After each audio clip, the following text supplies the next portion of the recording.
തോന്നിയോ? എന്നത് തോന്നലല്ല, ശരിക്കും ഡോറയുടെ ശബ്ദമാണ്. ഇന്ന് നമ്മളുടെ കൂടെ ഉള്ളത് ഡോറയ്ക്ക് വേണ്ടി ഡബ് ചെയ്യുന്ന നിമ്മി ഹർഷനാണ്. സ്വാഗതം. ഹായ്, എങ്ങനെ പോകുന്നു? സുഖം. എങ്ങനെയുണ്ട്? സുഖമായിട്ടിരിക്കുന്നു, കുഴപ്പമൊന്നുമില്ല. ഓക്കെ, പുതിയ വർക്ക് അതൊക്കെ എങ്ങനെയാണ്, എന്തൊക്കെയാണ്? നന്നായിട്ട് പോകുന്നുണ്ട്. കുറേ വർക്ക്സ് ഉണ്ട്. അറിയാമെന്നറിയില്ല, എനിക്ക് ഓൺ കമ്പനി ഉണ്ട്. സോ അതിൽ കുറച്ച് പ്രോജക്ട്സ് വേറെ ലാംഗ്വേജിലുള്ളത് നമുക്ക് മലയാളത്തിലേക്കുള്ള ലാംഗ്വേജസും അങ്ങനെ മൾട്ടി ലാംഗ്വേജ് പ്രോജക്ട്സ് ചെയ്യുന്നുണ്ട്. ഡിസ്കവറി പ്രോജക്ട്സ് മലയാളത്തിലേക്ക് ചെയ്യുന്നുണ്ട്. അങ്ങനെ നന്നായിട്ട് പോകുന്നു, കുഴപ്പമൊന്നുമില്ല. അപ്പോൾ വീട്ടിൽ തന്നെ, അതായത് ഓൺ സ്റ്റുഡിയോയിൽ തന്നെ ഡബ് ചെയ്ത്? ഓൺ സ്റ്റുഡിയോ ഉണ്ട് എനിക്ക്. ഞാൻ ഡബിങ് ചെയ്യുന്നുണ്ട്. ഞാൻ കുറച്ച് അനിമേഷൻസും കുറച്ച് വേറെ വേറെ പ്രോജക്ട്സൊക്കെ ഞാൻ ഡബ് ചെയ്യുന്നുണ്ട്. ഇതല്ലാതെ ഓൺ പ്രോജക്ട്സ് ആയിട്ടും ഉണ്ട്. ചെറിയൊരു എൻ്റർടൈൻമെൻറ്റിലേക്ക് പോവാം. അപ്പം കുറേ ഇപ്പം വേറെ ആണെങ്കിലും ഇൻ്റർവ്യൂസിലൊക്കെ നമ്മൾ കണ്ടിട്ടുണ്ട്, ഇപ്പോൾ സിനിമ ഡയലോഗ്സ് ഒക്കെ പറയുന്നതായിട്ട്. അപ്പം നമ്മുടെ ഡോറയെ കൊണ്ട് നമുക്കൊന്ന് സിനിമ ഡയലോഗ്സ് പറയിപ്പിച്ച് നോക്കാം. ഓക്കെ, ഡോറയ്ക്ക് പണി തരാണ്. ഓക്കെ, അപ്പം പുതിയ സിനിമയായിട്ടുള്ള നമ്മൾ മമ്മൂക്കയുടെ ഡയലോഗ് നമുക്ക് എടുക്കാം. അപ്പോൾ ഇതാണ് ഡയലോഗ്. വളരെ കാലത്തിന് ശേഷം മനയിലേക്ക് ഒരു വിശിഷ്ട വ്യക്തി എത്തുന്ന മഹത്തായ ദിവസം. എൻ്റെ മനയിലേക്ക് സ്വാഗതം. ഓക്കെ, നോക്കാം. ഓക്കെ, ഡോറയുടെ വോയിസ് ആണ് വേണ്ടത്? ഡോറയുടെ വോയിസ്. ഇതൊക്കെ നേരത്തെ പറയണം, ടാസ്ക് ഒക്കെ ഉണ്ടെങ്കിൽ. ഓക്കെ, വളരെ കാലത്തിന് ശേഷം എൻ്റെ മനയിലേക്ക് ഒരു വിശിഷ്ട വ്യക്തി എത്തുന്ന ഒരു മഹത്തായ ദിവസം. എൻ്റെ മനയിലേക്ക് സ്വാഗതം, അല്ലേ? മക്കളെ, വളരെ കാലത്തിന് ശേഷം എൻ്റെ മനയിലേക്ക് ഒരു വിശിഷ്ട വ്യക്തി എത്തുന്ന ഒരു മഹത്തായ ദിവസം. എൻ്റെ മനയിലേക്ക് സ്വാഗതം. അല്ല, ശരിക്കും ഡോറ ചെറിയ ചെറിയ കാര്യങ്ങളൊക്കെ ഇത്രയും വലിയ ഡയലോഗ്സ് ഒന്നും പറയില്ലല്ലോ. അല്ല, പെട്ടെന്ന് പറയുമ്പോഴേ അതെന്തായാലും കത്തൂല. അല്ല, ശരിക്കും ഡോറ എന്ന് പറയുമ്പോ കൊച്ചു പിള്ളേർക്ക് അങ്ങനത്തെ. അപ്പൊ ഇങ്ങനെ ഒരു ഇതിൽ കേൾക്കാൻ രസമുണ്ട്. നിങ്ങൾക്ക് നല്ല രസമുണ്ടാവും, എനിക്കറിയാം. ഓക്കെ, ഇനി നമുക്ക് കുറച്ച് പഴയ ഒരു പാഴ്മോഹം എൻ്റെ പൊട്ട മനസ്സിൽ തോന്നിയപ്പോൾ ഞാൻ ഓടി ഇങ്ങോട്ടാ വന്നത്. അത് നമുക്ക് നമ്മുടെ ലിറ്റിൽ സിംഗത്തിൽ എടുത്താലോ? Okay okay. ഒരു പാഴ്മോഹം എൻ്റെ പൊട്ട മനസ്സിലേക്ക് തോന്നിയപ്പോ ഞാൻ ഓടി ഇങ്ങോട്ടാ വന്നത്. ശരിക്കും എവിടുന്നാ വരുന്നത്? അല്ല, പല മോഡുലേഷനിൽ ചെയ്യാൻ വെച്ച് കഴിഞ്ഞാൽ, കാരണം നമ്മൾ സംസാരിക്കുന്ന ഒന്നില് ഡോറ വേറൊന്ന്, ലിറ്റിൽ സിംഗം വേറൊന്ന്, ഇതായിട്ട് ഒരു മാച്ച് അങ്ങനെ ഇല്ലല്ലോ. അപ്പൊ ശരിക്കും എവിടുന്നാ വരുന്നത്? എനിക്കറിയില്ല. ഓക്കെ, ശരിക്കും നമ്മൾ ക്യാരക്ടർ കാണുമ്പോഴാണ് ആ വോയിസ് നമുക്ക് പിടിക്കാൻ പറ്റുന്നത്. ആ ക്യാരക്ടറിൻ്റെ ഫേസും മോഡുലേഷനും അതിൻ്റെ ബോഡി ലാംഗ്വേജും ഒക്കെ കാണുമ്പോഴാണ് നമുക്ക് ഈ വോയിസ് ചെയ്താൽ ഇതിന് ഓക്കെ ആയിരിക്കും എന്ന് തോന്നി നമ്മൾ ചെയ്യുന്നതാണ്. പിന്നീട് ചുമ്മാ റഫായിട്ട് ചെയ്ത് നോക്കുമ്പോൾ ശരിക്കും പറഞ്ഞാൽ ഇത് ചിലപ്പോൾ പെർഫെക്ഷൻ ഉണ്ടാവില്ല ആ ക്യാരക്ടറുമായിട്ട്.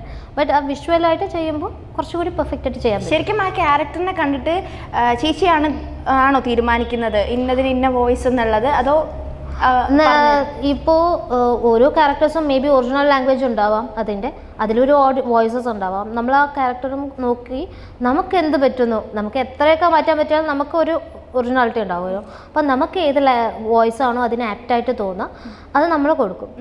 എന്നിട്ട് അത് മേ ബി അതിൻ്റെ പ്രൊഡക്ഷൻ ടീമിൻ്റെ അടുത്തോ ആ ചാനലിൻ്റെ അടുത്തോ അത് പോയിട്ട് ഒരു ഓഡിഷൻ എന്ന് പറയുമ്പോൾ എന്താണ്, ഒരു 3-4 പേരുടെ ഓഡിഷനൊക്കെ ഉണ്ടാവും. അതിൽ ഏത് വോയിസാണോ മാച്ച് ആവുന്നത് ആ ആർട്ടിസ്റ്റ് ആയിരിക്കും ആ ക്യാരക്ടറിനെ സെലക്ട് ആവാം. ഓക്കെ, അപ്പോൾ വളരെ ചെറുപ്പത്തിലെ ഇതിലേക്ക് ഒരു ഡബ്ബിംഗ് ഫീൽഡിലേക്ക് എത്തിയതാണ്. അതൊന്ന് ജസ്റ്റ് എങ്ങനെയാണ് എത്തുന്നത് പറഞ്ഞാൽ സത്യം പറഞ്ഞാൽ എനിക്ക് വലിയ ഐഡിയ ഇല്ല. ഞാൻ 2 വയസ്സ് തൊട്ട് എന്തോ അഭിനയിക്കാൻ തുടങ്ങിയതാണ്. അഭിനയിച്ചു, കുറച്ച് മൂവീസൊക്കെ ഞാൻ അഭിനയിച്ചിട്ടുണ്ടായിരുന്നു. പിന്നെ അച്ഛൻ 80s ഡബ്ബിംഗ് ആർട്ടിസ്റ്റ് ആയിരുന്നു. ഞങ്ങൾ ചെന്നൈയിലായിരുന്നു. അച്ഛന് ബിസിനസ് ഉണ്ടായിരുന്നു, ചെന്നൈയിൽ ഹോട്ടൽ ബിസിനസ് ഉണ്ടായിരുന്നു. അപ്പോൾ ഞാൻ ജനിച്ചത് മാത്രമേ ഉള്ളൂ നാട്ടിൽ, കൊടുങ്ങല്ലൂരിൽ. പിന്നെ പഠിച്ചതും വളർന്നതും എൻ്റെ ഫ്രണ്ട്സും എല്ലാവരും ചെന്നൈയിലാണ്. സോ ചെന്നൈയാണ് എൻ്റെ നാടെന്നുള്ള രീതിയിൽ തന്നെ പറയാം. Because I love Chennai. So അപ്പോൾ എൻ്റെ ചുറ്റുമുള്ള ആൾക്കാർ full cinema type പീപ്പിൾസാണ്. Because Kodambakkam, Vadapalani, Saligramam അങ്ങനത്തെ കുറേ ഏരിയാസ് ഉണ്ട്. ഈവൻ ഒരു സിനിമ ഇൻഡസ്ട്രിയിൽ ചോദിച്ചാൽ എല്ലാവർക്കും അറിയാവുന്ന കുറേ സ്ഥലങ്ങളാണ്. പണ്ട് എല്ലാ ലാംഗ്വേജിലുള്ള മീൻസ് മൂവീസ്, ഫിലിം ഇൻഡസ്ട്രിയും ഒരു ടൈമിലുണ്ടായിരുന്നത് ചെന്നൈയിലാണ്. എല്ലാവരും. ചെന്നൈ കാണാത്ത സിനിമാക്കാരില്ലെന്നല്ലേ അതെ, പറയുന്നത്. AVM സ്റ്റുഡിയോ, വിജയവാഹിനി, ഇങ്ങനെ ഒരുപാട് സ്റ്റുഡിയോസ് ഉണ്ട്. അപ്പോൾ അവിടെ എല്ലാം, അപ്പോൾ എനിക്ക് അവിടെ പല ലാംഗ്വേജിലുള്ള ആൾക്കാർ, ഓരോ എക്സ്പീരിയൻസ് ഉള്ള ആൾക്കാർ, ഇവരെയൊക്കെ കണ്ടുമുട്ടാനുള്ള ഓപ്പർച്യൂണിറ്റീസ് ഒക്കെ ഉണ്ട്.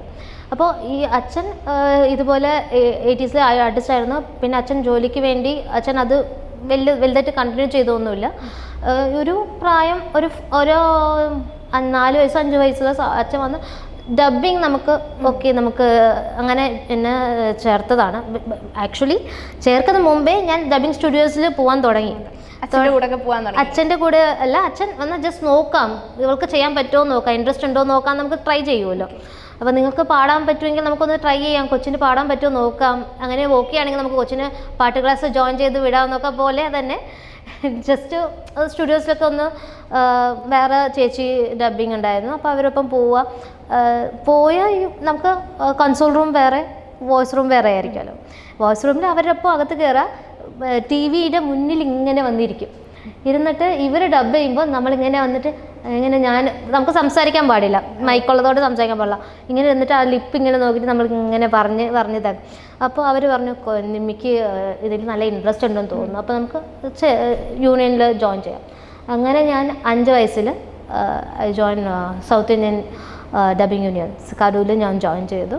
ആൻഡ് 1998 ഐ ജോയിൻ സിക്കാഡു. ഇതുവരെ കണ്ടിന്യൂ മൈ ജോബ്. സോ ഇതുവരെ നമുക്ക് ആ ഒരു പാഷൻ, ആ ഒരു ജോലി, ആ തുടക്കം അത്രേ ഉള്ളൂ. അത് കഴിഞ്ഞിട്ട് എങ്ങനെയാണ് എന്താണെന്നൊന്നും മനസ്സിലാവുന്നില്ല. എനിക്ക് ബാക്ക് ടു ബാക്ക് എനിക്കത് ഭയങ്കര അഡിക്റ്റായി. നമുക്ക് ഓരോ കാര്യങ്ങളിലും അഡിക്ഷൻ ഉണ്ടാവും. ചിലർക്ക് ക്രിക്കറ്റ് ഭയങ്കര ക്രേസ് ഉണ്ടാവും, ചിലർക്ക് എനിക്ക് ഇതിനോട് ഭയങ്കര അഡിക്ഷനായിരുന്നു. എനിക്ക് ഭയങ്കര വർക്ക് ഹോളിക്കാണ്, ഭയങ്കര അഡിക്ഷനാണ്, ഭയങ്കര എനിക്ക് പാഷനേറ്റാണ്. എൻ്റെ ജോലി എന്ന് ഞാൻ ഒരിക്കലും ഇത് എനിക്ക് പറയാൻ പറ്റില്ല. ബിക്കോസ് നമുക്ക് വിവരം നമുക്ക് മനസ്സിലാവാൻ ഒരു ഏജ് 5 വയസ്സ് തൊട്ട് നമുക്ക് കാര്യങ്ങളൊക്കെ മനസ്സിലാവാൻ തുടങ്ങുമല്ലോ. അപ്പോൾ തൊട്ട് എൻ്റെ ഒപ്പം ട്രാവൽ ചെയ്യുന്ന ഒരു കാര്യമാണ്. സോ അത് ഭയങ്കര എനിക്ക് ഇഷ്ടമുള്ള കാര്യമായതുകൊണ്ട് അങ്ങനെയാണ് എൻ്റെ കരിയർ സ്റ്റാർട്ട് ചെയ്തത്. അപ്പോൾ ഞാൻ ഇഷ്ടപ്പെട്ടാണോ വന്നത് എന്ന് ചോദിച്ചാൽ അതിനെനിക്ക് ഉത്തരവില്ല.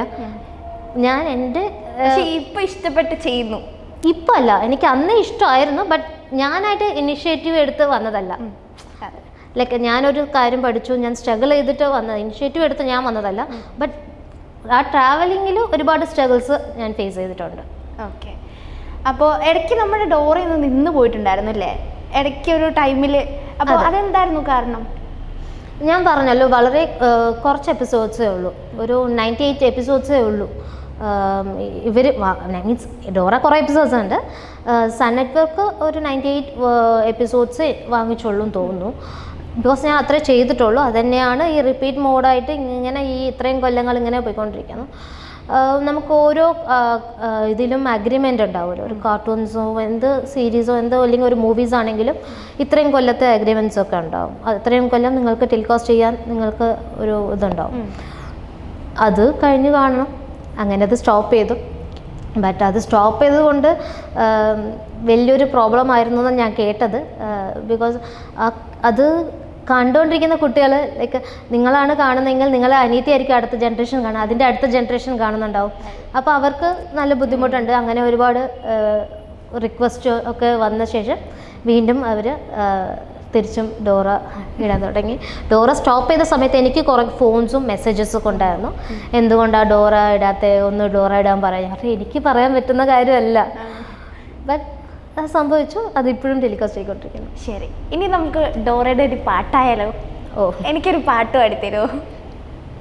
ഡോറയുടെ പാട്ട് വേണോ? ഡോറ ഏതെങ്കിലും പാട്ട് പാടിയാൽ മതി. ഡോറ ഏതെങ്കിലും ഒരു പാട്ട് എനിക്കായിട്ട് ഡെഡിക്കേറ്റ് ചെയ്ത് സ്പെഷ്യലാണ്.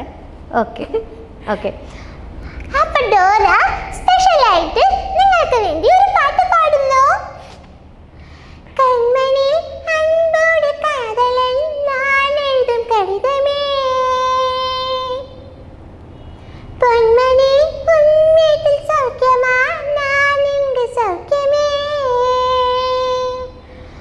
ഉன்னை எண்ணி பார்க்கையில் கவிதை கொட்டது, அதை எழுத நினைக்கையில் வார்த்தை முட்டது. ஓ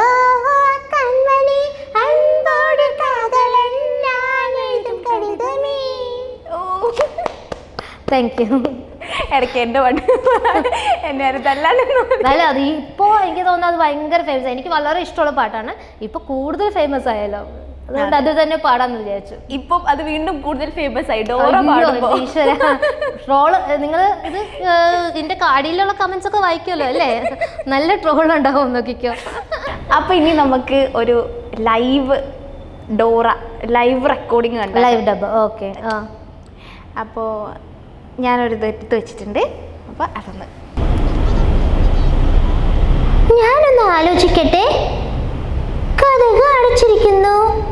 നമ്മളിപ്പോൾ എന്തോ ഉപയോഗിച്ചാണ് ഇത് തുറക്കുക? കറക്റ്റ് ബുജ്ജി, നമുക്ക് താക്കോൽ ആവശ്യമാണ്. നിങ്ങൾ താക്കോൽ കണ്ടോ? അതെ, താക്കോൽ എവിടെയുണ്ട്? മതിയോ? ഓ മതി. അത് എവിടെയാന്ന് ചോദിക്കുന്നത് അതേന്ന് ഞാൻ പറഞ്ഞു. അപ്പം നമുക്കിനി ലാസ്റ്റായിട്ട് ഒരു സാധനം കൂടി ചെയ്യാം. പ്രേമലുവിൽ ഇപ്പോൾ വളരെ ഫേമസ് ആയിട്ടൊരു ഡയലോഗ് ഉണ്ടല്ലോ, എനിക്കെന്താ മറ്റേ ഡയലോഗും കൂടി പറഞ്ഞൂടെ എന്ന് പറയുന്നൊരു ഡയലോഗ് ഉണ്ട്. അപ്പം നമുക്ക് അതും കൂടി ഒന്ന് ചെയ്യാം. അപ്പോൾ അതിൻ്റെ ഫസ്റ്റ് പാർട്ട് ഞാൻ പറയാം. ഓക്കെ, അങ്ങനെ എന്നാൽ തനിക്ക് മറ്റേ ഡയലോഗും കൂടി പറഞ്ഞൂടെ ഒരു ഭംഗിക്ക്? അല്ല, എന്നെക്കാൾ നല്ലൊരു പെണ്ണിനെ കിട്ടും എന്നുള്ളത്. അത് ഞാൻ പറയുന്നില്ല, കാരണം എനിക്ക് എന്നെ കുറിച്ച് നല്ല അഭിപ്രായ. അതെ, ഞങ്ങൾക്ക് നല്ല അഭിപ്രായം. Oh thank you, thank God, thank you. Okay, അപ്പോൾ നമുക്ക് നമ്മുടെ ഷോ വൈൻഡ് അപ്പ് ചെയ്യണം. ശരിക്കും വിടാനേ തോന്നുന്നില്ല, എന്നാലും നമുക്ക് എനിക്ക് പോണം. എനിക്ക് എൻ്റെ കുടുംബത്തെ തന്നെ അന്വേഷിക്കും. അല്ല, ഞാൻ കൊണ്ടുപോയിക്കോട്ടെ ഇങ്ങനെ. അപ്പം നമുക്ക് വൈൻഡപ്പ് ചെയ്യാം. അപ്പം ഞാനായിട്ട് വൈൻഡപ്പ് പറയുന്നില്ല, തുടങ്ങിയത് നമ്മളുടെ ഡോറ തന്നെ ആയതുകൊണ്ട് ഡോറ തന്നെ ഒരു വൈൻഡപ്പ് പറഞ്ഞ. ഓക്കെ, പറയാം. എങ്ങനെയാണ് പറയേണ്ടത്? നിങ്ങളുടെ രീതി എനിക്ക് പഠിപ്പിച്ചു തരുമോ? ഞാൻ എപ്പോഴും ഡോറയാണല്ലോ അങ്ങോട്ട് പഠിപ്പിച്ചു തരുന്നത്. എനിക്കിങ്ങനെ ഒരു വിജയാവാനുള്ള ഒരു ട്രെയിനിങ് ഇങ്ങോട്ട് തരുവാണെങ്കിൽ. ഓക്കെ, ഡോറയ്ക്ക്. ഓക്കെ. അപ്പൊ നമ്മുടെ ക്ഷണം സ്വീകരിച്ച് നമ്മൾ അണ്ടർസ്കോറിലെത്തിയ നമ്മുടെ ഡോറയ്ക്ക്, അപ്പൊ നമ്മുടെ ക്ഷണം സ്വീകരിച്ച് നമ്മുടെ അണ്ടർസ്കോറിലേക്ക് എത്തിയ നമ്മുടെ ഡോറയ്ക്ക്, നമ്മുടെ നിമ്മി ചേച്ചിക്ക്, നമ്മുടെ നിമ്മി ചേച്ചിക്ക് എല്ലാവിധ ആശംസകളും. എല്ലാവിധ ആശംസകളും. Thank you so much.